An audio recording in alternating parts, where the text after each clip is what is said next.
Change is the process through which something becomes different or transforms itself into something else.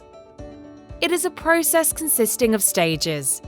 It takes time, especially when we are talking about the change of human behaviour. Kurt Lewin's theory of change suggests that change as a process consists of 3 stages. 1. Unfreezing is a stage of finding a way to let go of your old patterns and prepare yourself for the change. It is the stage to stop inertia and become aware of the status quo.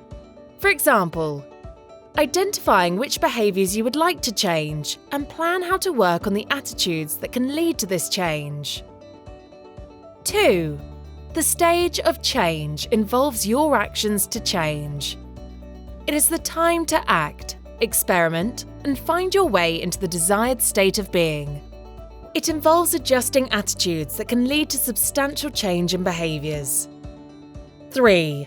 Refreezing is the stage when you're establishing your change as a new habit, a behaviour that is grounded in supporting attitudes, repeated regularly, and tends to occur subconsciously. Beware, going through these stages is also an emotional process. Changing behaviour generates emotions, pleasant and unpleasant ones. The pleasant ones can be accepted easier, while the unpleasant ones might be dismissed as resistance. It is because we as humans have a need to stay in our comfort state, the inner place where we feel psychologically safe. Also, we are curious beings and have a need to achieve more. According to Kurt Lewin, this creates a tension between opposing forces inside of us, driving forces and restraining forces. So, if we want to change our attitudes, which are fairly deeply rooted in our being, we need to step out of our usual perspective and start experimenting with new ways in our behaviour and thinking. Naturally, experimentation goes with uncertainty, where resistance manifests as a restraining force, trying to keep us in our comfort state. The key to finding a balance between those forces is reflecting on your behaviour, your thoughts and emotions in the process of change.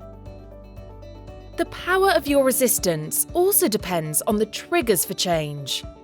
If change comes from the outside, workplace, society, etc., the resistance might appear stronger.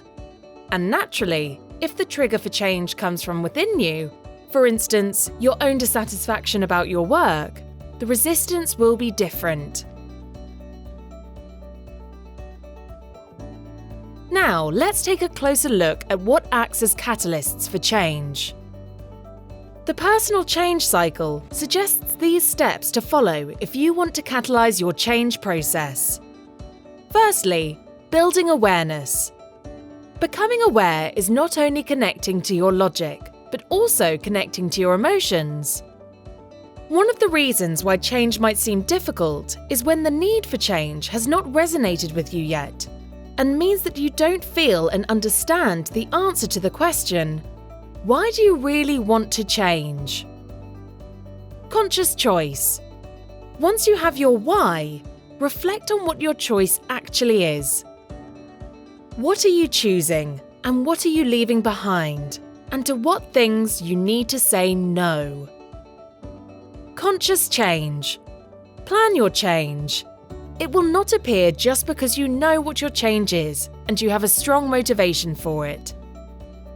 Think about your support structure, your strengths and weaknesses, and incorporate them into your development plan.